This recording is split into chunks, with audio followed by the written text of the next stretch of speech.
உங்களுக்கு காதுல உழுதான பேசுறது?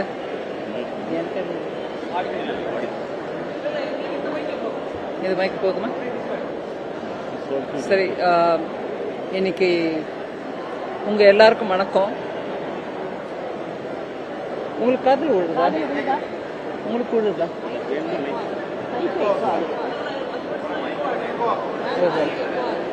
சரி. ஜிஎஸ்டி ரிஃபார்ம் மேஜரா ஒரு ஸ்டெப் எடுத்த பிறகு நாடு முழுவதும் செப்டம்பர் 22 ஆரம்பிச்சு தீபாவளிக்கு அப்புறம் கூட மக்கள் வெளியில வந்து அந்த வரி குறைப்பின் மூலமாக அவங்களுக்கு கொடுக்கக்கூடிய கிடைக்கக்கூடிய அந்த பெனிஃபிட்டை உபயோகம் பண்றதுக்கு நல்லபடியா எல்லாரும் வெளியில வந்து அவங்களுக்கு தேவையான பொருட்களை வாங்கிக்கிட்டாங்க. அதனால வணிகர்கள் கூட அதுல இருந்து நிறைய டைரக்டா பயன் அடைஞ்சிருக்காங்க. அதனாலதான் இன்னைக்கு வணிகர் சங்கம் மூலமாக பிரதமர் மோடி அவர்களுக்கு வாழ்த்து தெரிவிக்கணும், உங்களையும் வாழ்த்தணும், நீங்க வரணும்னு சொல்லி கூப்பிட்டாங்க வணிகர் சங்கம். அந்த ப்ரோக்ராமுக்கு தான் வந்தேன். ஆனா காலையில பார்ட்டி கோர் கமிட்டி இந்த ஏரியாவை சேர்ந்தவங்க மெம்பர்ஸ் எல்லாரும் இருந்தாங்க. அவங்களோடையும் ஒரு பிரேக்ஃபாஸ்ட் மீட்டிங் ஆச்சு. இப்போ நீங்க எல்லாரும் கூட இருந்தீங்க. இங்க அணி பிரிவு தலைவர்களோட கூட ஒரு சின்ன இன்டராக்ஷன் ஆச்சு. பட் இந்த சந்தர்ப்பத்தில் நான் வந்திருக்கும் போது ஒரு முக்கியமான விஷயத்தை கூட உங்களுக்கு எடுத்து சொல்லணும். இன்னைக்கு தமிழ்நாடு முழுவதுமாக திராவிட முன்னேற்ற கழகம் எஸ்ஐஆருக்கு எதிர்ப்பு தெரிவித்து போராட்டம் நடத்துறாங்க. எனக்கு ரொம்ப ஆச்சரியமா இருக்கு. கிட்டத்தட்ட 60-70 வருஷமா அரசியல்ல முக்கியமா தமிழ்நாட்டின் மூலமாக தேசிய அரசியலை நடத்தும் சில காலகட்டங்கள் இருந்தும் கூட எஸ்ஐஆர் ஏதோ இன்னைக்கு பிறந்து ஏதோ பிஜேபி மூலமாக வாக்காளர் பட்டியலை மாத்துறதுக்கு நாங்க எடுத்துட்டு வந்த ஒரு கான்ஸ்பிரசி மாதிரி அதுக்கு எதிர்ப்பு தெரிவித்து போராட்டம் நடத்துற திராவிட முன்னேற்ற கழக கட்சிக்கு நான் சொல்ல விரும்புறேன், இதுக்கு முன்னாடி இந்த நாட்டில் எத்தனை முறை எஸ்ஐஆர் நடந்திருக்குன்னு உங்களுக்கு விவரமா எடுத்து சொல்லணும். 1952-56 அந்த காலகட்டத்தில் எஸ்ஐஆர் நடந்திருக்கு. 57ல நடந்திருக்கு, 57ல 61ல நடந்திருக்கு, 65ல எஸ்ஐஆர் நடந்திருக்கு, 66ல நடந்திருக்கு, 83, 84 அப்ப கூட நடந்திருக்கு, 87, 89 அப்பவும் எஸ்ஐஆர் நடந்திருக்கு, 92ல நடந்திருக்கு, 93ல நடந்திருக்கு, 95ல நடந்திருக்கு. அதுக்கப்புறம் 2002, 2003, 2004 அதாவது மொத்தம் சேர்த்தா 10 முறை 2000 the year 2000க்கு முன்னாடி 10 முறை நடந்திருக்கு. 2000ல இருந்து ஆரம்பிச்சு 2004ல 3 முறை நடந்திருக்கு. அதெல்லாம் எஸ்ஐஆர் இல்லீங்களா? அப்போ அந்த எஸ்ஐஆர்லாம் நடந்த போது காங்கிரஸோட தோழமை கட்சியா பல கட்டங்கள்ல மத்திய அரசியலையும் பங்கேற்று இருக்கக்கூடிய டிஎம்கே இப்ப ஏதோ பிஜேபி சுயமா ஏதோ கிரியேட் பண்ணி ஒரு பெரிய பூதத்தை எடுத்துட்டு வந்தாங்கிற மாதிரி கொடி பிடிச்சிட்டு போராட்டம் நடத்துறது எதுக்கு? ஏன்னா எதுக்கு பண்றாங்க அவங்க? நான் கொஞ்சம் நேற்றுக்கோ முந்தின நாளோ அதுக்கு முன்னாடியோ ஞாயிற்றுக்கிழமை பேசியிருக்காருன்னு நினைக்கிறேன் முதலமைச்சர், மாண்புமிகு முதலமைச்சர் திரு ஸ்டாலின் அவர்கள் ஒரு வீடியோ மெசேஜோ ஏதோ கொடுத்திருக்காரு. இந்த மக்களுடைய ஓட்டு உரிமையை பறிக்கிறதுக்கான முயற்சி தான் இந்த எஸ்ஐஆர். நம்மளுடைய ஓட்டு உரிமையை பாதுகாக்க வேண்டும்.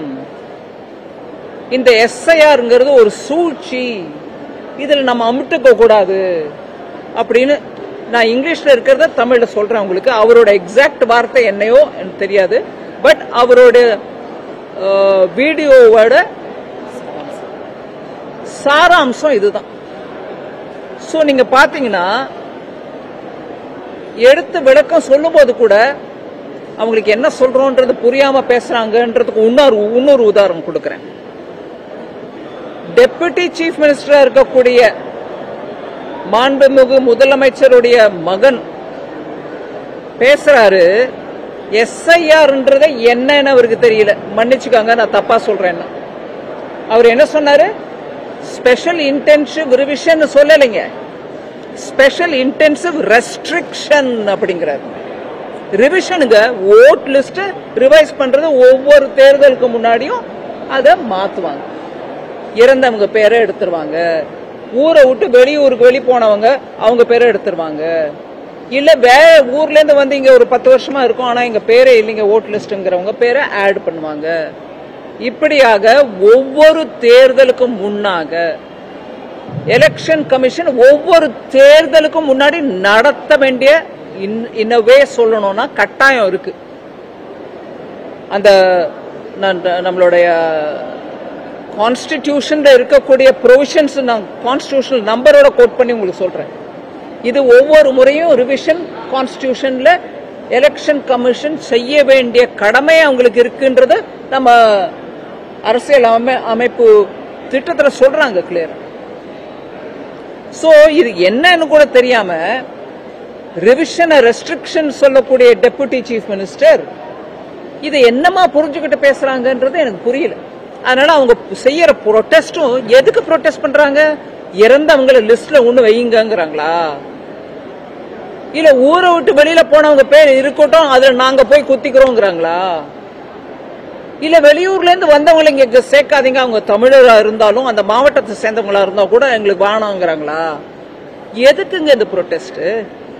இப்ப வரைக்கும் இருந்த ஒரு 10 முறையோ 13 முறையோ நீங்களும் அப்பவும் இருந்திருக்கீங்கல்ல, அரசியல் அப்பவும் இருந்திருக்கீங்க, தமிழ்நாட்டில் அப்பவும் ஆட்சியில இருந்திருக்கீங்க, சில சமயம் எதிர்கட்சியா இருந்திருக்கீங்க. அப்பெல்லாம் எஸ்ஐஆர் தப்பா தோணலையா? அதனால எனக்கு என்ன தோணுதுன்னா இவங்க ஆட்சி இன்னவே சீர்குலைஞ்சு இருக்கு. தமிழ்நாடு ஆட்சியோட ஃபெயிலியர்ஸ், அவங்க செய்ய முடியாத நல்ல காரியங்களை மறைக்கவும் அதே மாதிரி மக்கள் அனுபவிக்கிற கஷ்டங்களை நிராகரிக்கவும் ஒரு மடை திருப்பதற்கான ஒரு முயற்சி இதுதான். எஸ்ஐஆர் எங்களுக்கு கிடைச்சிருச்சு, இப்ப அதுக்கு கொடி காட்டுவோம், பானானுவோம், எஸ்ஐஆர் தப்புன்னுவோம், அது மோடி அரசு எடுத்துட்டு வந்ததுன்னு சொல்லுவோம். மக்களை ஏமாத்த பாக்குறாங்க. மக்கள் ஏமாறுறது இல்லைங்க. இது டிஎம்கேவோட டிப்பிக்கல் ஸ்ட்ராட்டஜி இது. அதோட இல்லாம நீங்க பாருங்க, முதல்ல என்ன சொன்னாங்க? இவிஎம் சரியா இல்லாதனாலதான் கட்சிகள் தோற்கின்றன. அது அந்த ராகுல் காந்தி அவர்களுடைய அதே வழி. இவிஎம்ல தான் குறை இருக்கு, அதனாலதான் நாங்க ஜெயிக்கல. கர்நாடகால ஜெயிச்சாங்க, ஹிமாச்சல் பிரதேஷ்ல ஜெயிச்சாங்க, அப்ப இவிஎம்ல குறை இல்லை. ஏன் டிஎம்கே இங்க ஜெயிச்சிச்சு, அப்ப இவிஎம்ல குறை இல்லை. ஆனா எதிர்கட்சியோ பிஜேபியோ ஜெயிச்சுட்டா அது இவிஎம்ல குறை. இப்ப அந்த வாக்கு செல்லுபடி ஆகுது. அதனால அதுல இருந்து மூவ் ஆயிட்டு அடுத்தது என்ன சொன்னாங்க?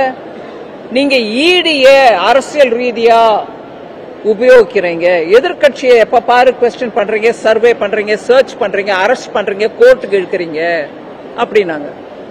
அதையுமே கோர்ட், சுப்ரீம் கோர்ட் மூலமா திருப்பி சொல்றாங்க, இல்லைங்க கேஸ் இருக்கு, வந்திருக்குது. FATF இன்டர்நேஷனல் ஆர்கனைசேஷன் இருக்கு,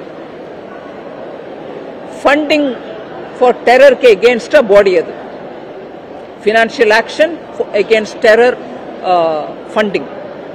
அவங்க சொல்றாங்க இடி ஆக்ஷன் எடுத்ததுனாலதான் நிறைய இந்த மாதிரி ஃப்ராட் பண்ணவங்களோட சொத்தை அபகரிச்சு லாஃபுல்லி எடுத்துக்கிட்டு அதை ஏலத்துல விட்டு அதுல இருந்து வரக்கூடிய பணம் பேங்குக்கு எங்க கடன் வாங்கி அவங்களை ஏமாத்தினாங்களோ அந்த பேங்குகளுக்கு திருப்பி போய் சேர்க்கப்பட்டது. ரெஸ்டிடியூஷன் அது நடக்குதுன்றத உலக அளவில் இன்னைக்கு பிரேஸ் பண்றாங்க. இந்த மாதிரி ஆக்ஷன் எடுத்ததுனாலதான் அது நடக்குது. அதெல்லாம் மறைக்கிறதுக்கு இடி ஆக்ஷன் நாங்க, சிபிஐ நாங்க, இன்கம் டாக்ஸ் வருது நாங்க. ஒரு இடத்துல கூட இன்கம் டாக்ஸ் கேஸ் தப்பாகல. கோடி கோடியா வச்சிருந்த பணமும் தங்கமும் இன்னும் இல்லாத சொத்தும் என்ன வழியில வருது. அதனால அதை கண்டா பிடிக்கல. சரி, இதெல்லாம் சொன்னாங்க, அதுவும் ஆயிடுச்சு. இப்போ அதனால அடுத்த ஸ்டேஜ் எஸ்ஐஆரே தப்பு, இங்க வரக்கூடாது, செய்யக்கூடாது. தேசத்துல 13 தரம் நடந்திருக்கு. அந்த எஸ்ஐஆரை பத்தி அப்போ ஒன்னும் சொல்லல. இப்ப சடனா வராங்க இவங்க. அதான் வரப்போறிய தேர்தல்ல தோல்வி நிச்சயம். அதனால இப்போலேருந்து அங்க ராகுல் காந்தி ஹரியானால போய் சொல்றாரு. பீகார்ல எலெக்ஷன், ஆனா இவர் ராகுல் காந்தி ஹரியானாவுக்கு போறாரு. அங்க போய் சொல்றாரு இல்ல இவ்வளவு ஓட் சோரி நடந்திருக்கு. ஓட் சோரி நடந்துச்சுன்னா நான் ஒரு உதாரணத்துக்கு எடுத்து கேட்கிறேன் ஒரு கேள்வி.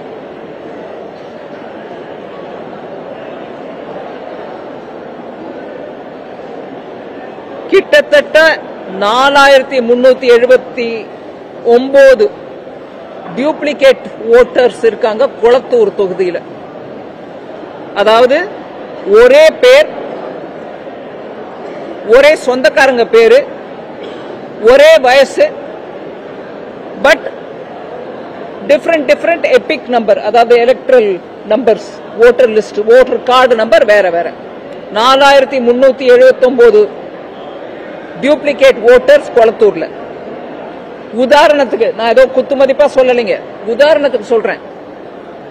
பூத் நம்பர் 157 157 ரஃபி உல்லா அப்படிங்கிற பேர் 3 முறை வருது. ஒரே அட்ரஸ்ல, ஒரே வயசு, அவங்க ஃபாதர்ஸ் நேமும் ஒன்னே. ஆனா அவர்கிட்ட 3 எபிக் நம்பர் இருக்கு. ஓட்டர் ஐடி கார்டு 3 இருக்கு வேற விதமா. அதே பேரு, அதே அப்பா பேரு, அதே அட்ரஸ் எல்லாத்தோடையும். அதே மாதிரி ஒரு ரஃப் எஸ்டிமேட் குத்து மதிப்பா சொல்றது 9133 ஓட்டர் ஃபேக் அட்ரஸ்ல இருக்காங்க குளத்தூர்ல. இதெல்லாம் டிஎம்கே ஓட்டு சோரி பண்ணிக்கிட்டு முதலமைச்சர் ஜெயிச்சு வந்தாருன்னு நான் சொல்ல முடியுமா? நான் கேட்கிறேன் கேள்வி. இதெல்லாம் ஃபேக் தானுங்க. இதெல்லாம் டபுள் வந்திருக்கு இல்லைங்களா? இதெல்லாம் நீக்கிறதுக்கான முயற்சி தான் எஸ்ஐஆர். இல்ல எங்களுக்கு எஸ்ஐஆர் வேணாம்னா இந்த ஓட்டு ஃபேக் ஓட்டு 3 எபிக் நம்பர் ஒரே ஆளுகிட்ட இதெல்லாம் வச்சுக்கிட்டு நீங்க ஜெயிச்சிங்களா? நீங்க ஓட் சோரி பண்ணி தான் ஜெயிச்சிங்களா? அந்த சீர்திருத்தம் வேணாமா? நான் கேட்கலாம் இல்லைங்களா? உங்க ப்ரொடெஸ்ட் எஸ்ஐஆருக்கு எகெயின்ஸ்ட்னா உங்க தொகுதியில இருக்கிற இந்த ஃபேக் ஐடிஸ் எல்லாத்தையும் எப்படி நீக்கிறது? அது வேணுமா உங்களுக்கு? அதனாலதான் ஜெயிச்சிங்களா? இப்படியாக இன்னும் சொல்றேன் உங்களுக்கு. ஒரே அட்ரஸ், அதே குளத்தூர் தான், 30 voter IDs R registered in one single address. ஒரே அட்ரஸ்ல 30 ஓட்டர் ஐடிஸ் இருக்குது. House number 11, booth 84. நீங்க போய் செக் பண்ணுங்க, மீடியா போய் செக் பண்ணாங்க, அப்பவாது நம்புவாங்களான்னு பார்ப்போம். 30 ஓட்டர் ஐடி ஒரே அட்ரஸ்ல, ஹவுஸ் நம்பர் 11, பூத் நம்பர் 84. அதே மாதிரி 62 ஓட்டர் ஐடி, ஒரே வீட்டில் பல ரிலிஜன்ஸ் இருக்காங்க. இந்த 62 ஓட்டர் ஐடி இந்து, முஸ்லிம், கிறிஸ்டியன், என்ன ஜாதி வேணுமோ என்ன மதம் வேணுமோ இருக்காங்க. House number 20, house number 20, booth 187. அவங்கள வச்சுட்டு தான் ஜெயிச்சிங்களா? அது ஓட்சோரியா இல்லையா? அடுத்த கேள்வி, 80 ஓட்டர் ஐடிஸ், அதே மாதிரி மல்டிபிள் ரிலிஜன், பலதரப்பட்ட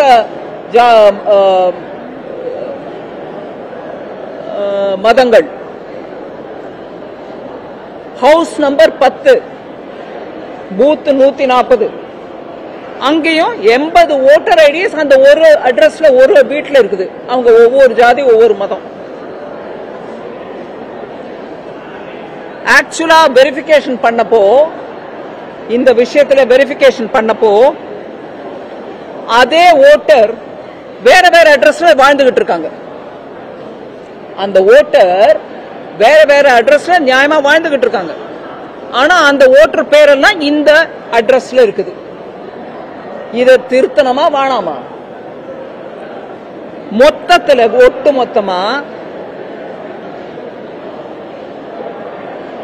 5964 மிக்ஸ்டு ஹவுஸ் ஹோல்ட்ஸ், அதாவது ஓட்டர்கள் கொளத்தூர்ல இருக்காங்க. ஆக்சுவலா அவங்க ஒருத்தருக்கு ஒருத்தர் சம்பந்தமே இல்லை. அவங்க எல்லாரையும் குப்பையில அள்ளி போடுற மாதிரி அள்ளி போட்டு அந்த ஒரு அட்ரஸ்ல போட்டிருக்காங்க. சோ இப்படியாக மிக்ஸ் பண்ணப்பட்ட அந்த ஒரு தொகுதியை நான் எடுத்துட்டு சொல்றேன். இவ்வளவு அனாமலிஸ் இருக்கு, இவ்வளவு டூப்ளிகேஷன் இருக்கு, இவ்வளவு நம்மளுக்கே புரியுது ஏதோ கட்பட், ஹிந்தியில கட்படுவாங்க, இவ்வளவு ஏதோ குளறுபடி இருக்கு அப்படின்னு. சோ இதை சீர்திருத்தம் பண்ணணுமா வேணாமா? சரி, இதே ராகுல் காந்தி போய் மகாராஷ்டிரால சொல்லிட்டே இருக்காரு.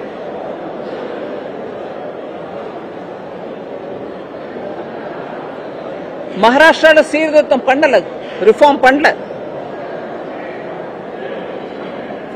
CSDS ஒரு ஆர்கனைசேஷன், அவங்க கொடுத்த நம்பர்ஸ் வச்சுட்டு ராகுல் காந்தி பேசிட்டாரு. அவங்க சொல்றாங்க நாங்க ஒத்துக்கிறோம், நாங்க கொடுத்த நம்பர்ஸ்ல ப்ராப்ளம் இருக்குது, அது சரியில்லை, SIR ரிலேட்டட் அனாலிசிஸ் எங்களோட சரியில்லை அப்படின்னு அவங்களே வெளியில வந்து சொல்லிட்டாங்க CSDS. அதை நம்பிக்கிட்டு ராகுல் காந்தி மகாராஷ்டிரால பேசினார்.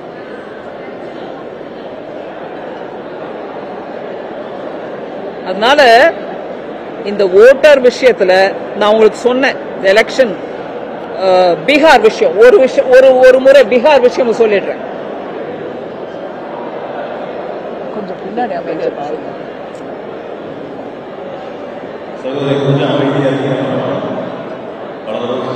பேசணும்னா வெளியில போய்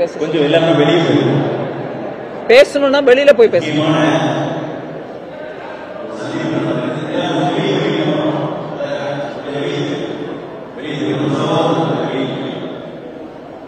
பீகார் விஷயம் உங்களுக்கு சும்மா எடுத்து சொல்றேங்க. Local BLO, booth level agents BLA report பண்றாங்க. 22 லட்சம் ஓட்டர்ஸ் இறந்தவங்க, மரணம் அடைந்தவங்க, அவங்க ஓட்டர் லிஸ்ட்ல இன்னும் இருந்துட்டு இருக்காங்க. அதை சீர்திருத்தம் பண்ண பீகார்ல போனா அது தப்பா? அப்ராக்சிமேட்லி 7 லட்சம் எலெக்டர்ஸ், 7 லட்சம் ஓட்டர்ஸ் மோர் தென் ஒன் பிளேஸ்ல ஓட்டரா பதிவு பண்ணிட்டு இருக்காங்க. ஒரு இடத்துல மாத்திரம் இல்லாம இன்னொரு இடத்துலயும் பதிவு பண்ணிருக்காங்க. 7 லட்சம் பேர். இது கரெக்ட் பண்றது தப்பா ரைட்டா? உங்க ஓட்டு உரிமையை பறிக்கிறோமா இல்ல யாரோட ஓட்டு உரிமை போகுது? அதே மாதிரி 35 லட்சம் ஓட்டர், பீகார் கணக்கு சொல்றேன், இங்க இல்ல, 35 லட்சம் ஓட்டர் பெர்மனண்டா நாங்க பீகாரை விட்டு வெளியில போயிட்டோம் அப்படிங்கிறாங்க. ஆனா அவங்க பேர் லிஸ்ட்ல இருந்துட்டு இருக்கு. இருக்கிறது ரைட்டா, இருக்கிறது தப்பா? அதே மாதிரி இதெல்லாம் சீர்திருத்தம் பண்ணா பீகார் ஓட்டர் லிஸ்ட்ல இருந்து கிட்டத்தட்ட 64 லட்சம் பேரு நீக்கப்பட வேண்டிய, லாஃபுல்லி நீக்கப்பட வேண்டிய நிர்பந்தம் இருக்குது. சட்ட பிரகாரம் இவங்க அந்த லிஸ்ட்ல இருக்கக்கூடாது. 64 லட்சம் பேர் அதை நீக்க முயற்சிக்குது எலெக்ஷன் கமிஷன். இது நம்ம புரிஞ்சுக்கணும். இப்போ 2வது phase all over India, Bihar ஆயிடுச்சு, ஆல் ஓவர் இந்தியா பண்ண போறோம் எலெக்ஷன் கமிஷன் மூலம். அவங்க என்ன பண்றாங்க, 9 ஸ்டேட்ஸ்லயும் யூனியன் டெரிட்டரி 3த்திலையும் பண்றாங்க. இந்த தரம் Chhattisgarh, Goa, Gujarat, Kerala, Madhya Pradesh, Rajasthan, Uttar Pradesh, West Bengal. 3 union territory, Andaman Nicobar, Lakshadweep, Puducherry. இது 321 டிஸ்ட்ரிக்ட்ல கவர் பண்ணும். 1843 அசம்பிளி கான்ஸ்டிடுவன்சிஸ்ல இது நடக்க போகுது. சோ இதோட டைமென்ஷன் நம்ம புரிஞ்சுக்கணும். ஒரு முறை உங்களுக்கு சட்ட ரீதியா எந்த ரைட் எலெக்ஷன் கமிஷனுக்கு இருக்குன்றத சொல்லிட்டு முடிச்சிடுறேன்.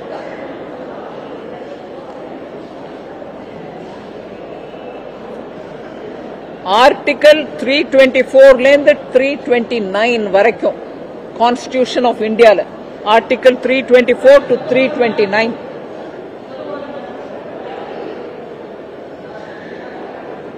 ஓபனா எலெக்ஷன் கமிஷனுக்கு அதிகாரம் கொடுக்குது.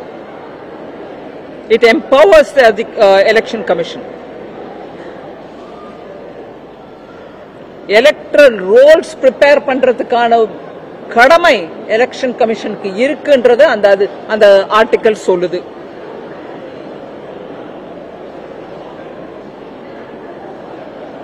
without this election exercise, election commission bloated rolls filled with fake addresses நம்பிட்டு ஓட்டும் எலெக்ஷன், அது தப்பு அப்படிங்குது. So ineligible voters ரிமூவ் பண்றதுக்கு தான முயற்சி இது. நம்ம இந்திய அலையன்ஸ், அதாவது திராவிட முன்னேற்ற கழகம் சேர்ந்து இருக்கக்கூடிய காங்கிரஸோட இருக்கக்கூடிய அந்த அலையன்ஸ் சொல்றேன், எங்க தாத்தா நேரு தான் கொண்டாரு எல்லாம், எங்க அம்மா இந்திரா அம்மா தான் கொண்டுச்சு எல்லாம் அப்படின்னு சொல்றவங்க இன்னைக்கு ஒவ்வொரு கான்ஸ்டிடியூஷனல் இன்ஸ்டிடியூஷனையும் எய்தர் அவங்களோட கிரெடிபிலிட்டியை அஃபெக்ட் பண்றதுக்கான எல்லா முயற்சியும் எடுத்துட்டு இருக்காங்க. அவங்கள அண்டர்மைன் பண்றதுக்கான, அதாவது அவங்களுடைய பவர் வலுவை இழக்கிறதுக்கான முயற்சி நடந்துட்டு இருக்கு. ஸோ ஒவ்வொரு கான்ஸ்டிடியூஷனல் பாடி, ஒவ்வொரு கான்ஸ்டிடியூஷனல் ப்ராசஸ், ஒவ்வொரு கான்ஸ்டிடியூஷனல் பிரின்சிபலையுமே டார்கெட் பண்ணிக்கிட்டு போயிட்டு இருக்காங்க இந்திய அலையன்ஸ். நம்ம நாட்டில் கோர்ட் மூலமா எலெக்ஷன் கேசஸ் எத்தனையோ பார்த்திருக்கோம். ஆனா அதுல இருக்கக்கூடிய முதன்மையான பாயிண்ட் என்ன, சட்ட ரீதியா போய் கோர்ட்ல கேஸ் போட்டு ஜெயிச்சுக்காங்கன்னு சொல்ற அந்த பிரின்சிபல், அதை சீர்குலைய வைக்கிறாங்க இவங்களுடைய ப்ரொடெஸ்ட். இன்ஃபேக்ட் நான் அந்த செக்ஷனை கொஞ்சம் இங்கிலீஷ்ல படிக்கிறேன், கேட்டுக்காங்க. Section 21 of the representation of people's act, அந்த எலெக்ஷன் நடத்துறதுக்கான சட்டம், ரெப்ரசன்டேஷன் ஆஃப் பீப்புள்ஸ் ஆக்ட் சொல்லுது, எலெக்ஷன் கமிஷன் நீ தயார் பண்ணு, அந்த எலக்ட்ரல் லிஸ்ட ரிவைஸ் பண்ணு, ஒவ்வொரு எலெக்ஷனுக்கு முன்னாடி இது ஸ்பெஷல் ரிவிஷனும் நடத்து, இல்ல ஸ்பெஷல் ரிவிஷன் எப்ப பண்ணணுமோ அப்பெல்லாம் பண்ணு, அந்த காரணத்தையும் சொல்லு அப்படின்னு இவ்வளவு சட்ட திருத்தமாக கிளியரா சொல்லு. In fact section 21(2) of the Representation of People's Act says a revision of the electoral roll is mandatory before each election. Representation of People's Act இந்த mandatory னு சொல்றாங்க. அதை தவிர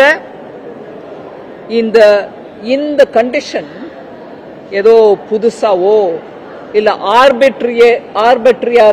ஆர்பிட்ரேரியாவோ எடுத்துட்டு வந்தது இல்ல, ஏதோ அவங்க நினைச்ச போது ஏதோ பண்ணிட்டாங்கன்றது இல்ல, சட்ட ரீதியா இருக்குது. It's been part of the election. ஒரு பல தசாப்தங்களா இது இருக்குது. எலெக்ஷன் கமிஷனோட உரிமை அதே மாதிரி கடமையா இருக்கு. சோ இத 1 person 1 voteங்கிற அந்த ஐடியாவோட நாங்க சொல்லிட்டே இருக்கோம். ரொம்ப முக்கியம். எலெக்ஷன் கமிஷனை பவர் இழக்க வச்சிடாதீங்க.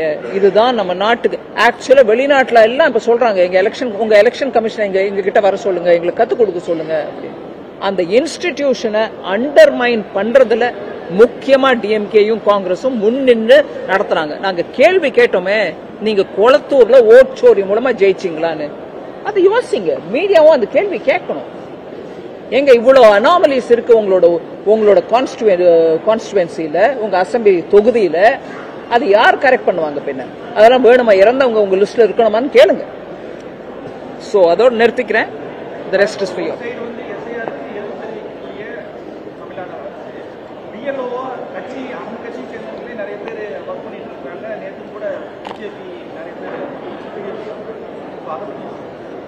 நாங்க சொல்றதுக்கு ஏதுவா தானே இருக்குது.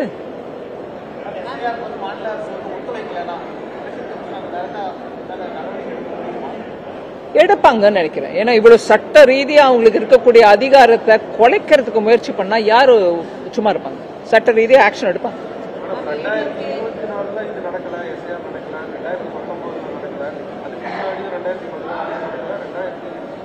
9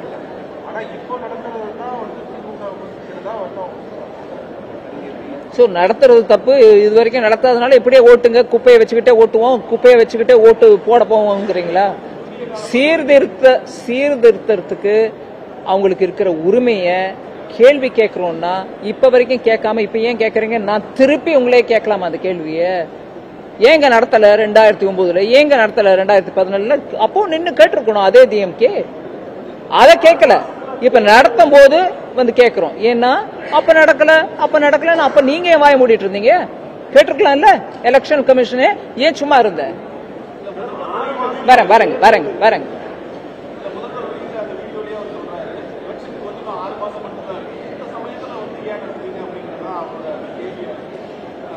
ஏன் பாவம் ஒரு வருஷத்துக்கு முன்னாடியே டிஎம்கே எலெக்ஷன் கமிஷனே எஸ்ஐஆர் இங்க தமிழ்நாட்டில் பண்ணு ஒரு வருஷத்துக்கு முன்னாடியே அப்படின்னு கேட்கல சொல்லுங்க. ஆமா, எஸ் மேம்.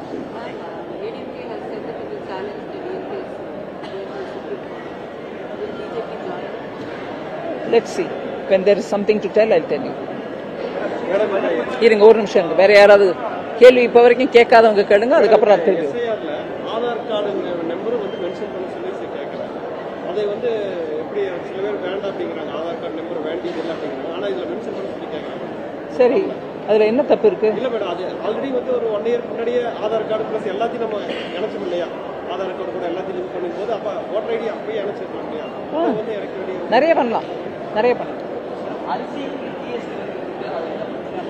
என்ன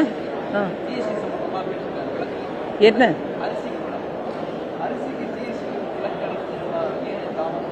அரிசியில ஜிஎஸ்டி இல்லைங்க, யார் சொல்றா இருக்குன்னு?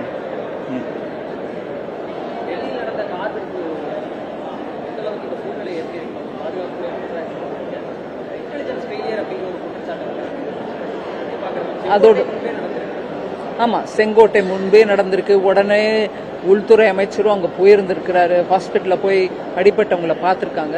இதோட விவரம் வெளியில வந்தாதான் நம்ம முழுமையா அது மேல கமெண்ட் பண்ண முடியும். இப்போதைக்கு முழுமையான விவரம் வெளியில வந்ததாக தெரியல. மாநிலங்களில் நடக்கக்கூடிய சட்டம் ஒழுங்கு பிரச்சனைக்கு மாநில அரசு காவல்துறை பெயிலியர் நம்ம மத்திய அரசு பாஜக எல்லாமே அதே செங்கோட்டையின் முன்பு நடந்திருக்கு. இது வந்து மத்திய அரசு இருக்கக்கூடிய இடம், மத்திய பாதுகாப்புத்துறை வந்து பெயிலியர் அப்படிங்கிறத விமர்சனம் பயங்கர விமர்சனம் வரட்டும், அது பதில் கொடுக்குறவங்களுக்கு பதில் கொடுப்பாங்க.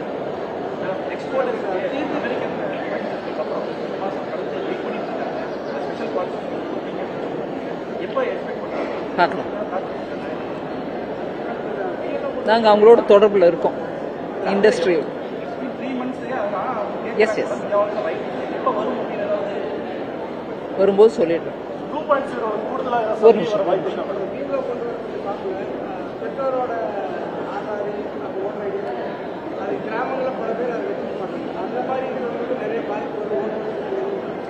ஓட்டு உரிமை யாருக்கும் போகாதுங்க.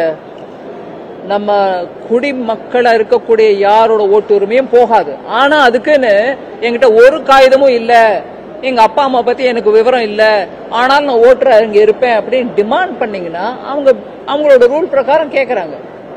ஒருவேளை கஷ்டமா இருந்துச்சுன்னா டிஸ்ட்ரிக்ட் கலெக்டர்ல இருந்து ஒரு ஃபார்மை வாங்கி கொடுங்க, இருங்க இவங்க எப்படி இருக்காங்க, ஏதோ பல விதமான எல்லாத்துக்கும் எது முடியாதோ அதுக்கு ஆல்டர்னேட்டிவ்ஸ் கொடுத்துருக்காங்க. அதனால அந்த ஆல்டர்னேட்டிவ்ஸை பத்தி பேசாம நான் இதையே சொல்லிட்டு இருப்பேன்னா அது முறையில்லை. ஏன்னா எலெக்ஷன் கமிஷனும் மக்கள் வந்து ஓட்டு போடணும்ன்ற முயற்சியில தான் இருக்காங்களே தவிர ஓட்டு போடக்கூடாது அவங்கள தவிர்க்கணும்ன்ற முயற்சியில எலெக்ஷன் கமிஷன் இல்லை.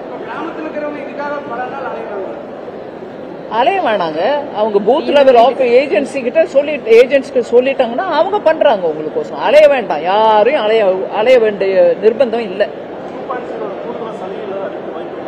எது 2.0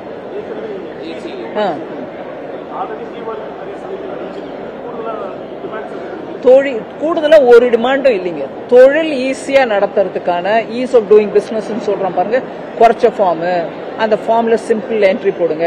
அதே மாதிரி பணம் முடங்கி போகுது, எங்களுக்கு இன்புட் ரிட்டர்ன்ஸ் வர மாட்டேங்குது, அதெல்லாம் கூட அட்ரஸ் பண்ணிருக்கோம். அக்டோபர் 1ஆம் தேதியிலேருந்து உங்களுக்கு வர வேண்டிய இன்புட் ரிட்டர்ன்ஸ் ரீஃபண்ட் 90% ஆட்டோமேட்டிக்கா உங்களுக்கு வந்துருது. மீதி இருக்கிற 10% எதுக்கு வச்சிருக்காங்கன்னா, ஒருவேளை ஏதாவது கரெக்ஷன் பண்ணணும்னா அந்த கரெக்ஷனை பண்ணிட்டு உங்களுக்கு கொடுக்கறோம். அதனால சிறு குறு தொழில் அவங்க பணத்தை போட்டு நடத்துறவங்க இதுல இந்த ரீஃபண்ட் வராத காரணத்தினால பணம் முடங்கி போயிடுச்சு அப்படின்னு இனிமே சொல்றதுக்கு வாய்ப்பு இல்லை. அந்த அளவுக்கு அதை சிம்பிளிஃபை பண்ணிட்டோம். எல்லாத்துக்கும் வரிய சிஸ்டமேட்டிக்கா குறைச்சிருக்கோம். நான் இந்த விஷயத்தை நான் அடிக்கடி தமிழ்நாட்டில் சொல்லிட்டே இருக்கேன். ஏதோ ஒன்று சொல்லிடுறாங்க, நீங்க அதை பிடிச்சிக்கிறீங்க. நீங்களே உங்களை நான் ரிக்வெஸ்ட் பண்றேன், நீங்களே போய் பாருங்க என்ன வரியில இருக்குது, முன்னாடி எவ்வளவு இருந்துச்சு, ஜிஎஸ்டிக்கு முன்னாடி அது எங்க இருந்துச்சு, அதெல்லாம் பார்த்துட்டு எங்கிட்ட கேள்வி கேளுங்க, நான் உங்களுக்கு பதில் சொல்றேன். ஆயிடுச்சு பாருங்க, மீதி திருப்பி கேட்டவங்களே கேட்காதீங்க. வேற யாராவது இருக்கீங்களா? இல்ல, ஓகே, தட்ஸ் ஃபைன். சொல்லுங்க. தேர்தல் இது வந்து ஆணையம் வந்து ஃபார்ம் கொடுத்துக்கிறாங்க, இதுல பல்வேறு குளறுபடிகள் இருக்கு மேடம். இது பாருங்க, ஒரு பேர் வந்து வேண்டான்னு இருக்கு, அவங்க நேம் ஓட்டர் ஐடி பேர் வேண்டாம். ஐட்டம் பை ஐட்டம் என்ன கேட்டீங்கன்னா பதில் சொல்ல முடியாது. அதுக்கு பதில் அதுக்கு பதில் எலெக்ஷன் கமிஷன் கொடுக்கறதுக்கு உட்கார்ந்து இருக்காங்க. அவங்களே ஆபீஸ்ல உட்கார்ந்து இருக்காங்க. நீங்க வந்து கொடுங்க, தயவு பண்ணி நீங்க போய் காட்டுங்க, அது பதில் கொடுக்கறாங்க. ஓகே, ஒரு டிஐபிஆர் கூட்டணி பேச்சுவார்த்தையில் கூட்டணி இருக்கிற அதிமுக கொங்கு மண்டலத்தில் ஸ்ட்ராங்கா இருக்கக்கூடிய ஒரு கட்சி இருக்கக்கூடிய சூழல செங்கோட்டையன் போனது அவங்க வீக்கன் ஆகிட்டு இருக்காங்க. பேச்சு இருக்கு. அவரும் என்னை நேரடியாக பாஜக கூட்டு பேசினாங்க. உள்கட்சி விவகாரங்களை தலையிட மாட்டோம்னு அதே சூழல செங்கோட்டையன் வந்து என்னை பாஜக பேசுவாங்க அப்படிங்கிறது ஒரு ஸ்ட்ராங்கான கட்சி சொல்லக்கூடிய அதிமுக வீக்கன் ஆகிட்டு இருக்காங்க. எந்த கட்சி வீக் ஆகுது, எந்த கட்சி ஸ்ட்ராங் ஆகுதுன்றத நான் கமெண்ட் பண்ணலைங்க. ஒண்ணு. ரெண்டாவது, பிஜேபி இன்னொரு கட்சி விவகாரத்துல தலையிடாது. நான் அதை இப்போ கிளியரா சொல்றேன். தேங்க்யூ.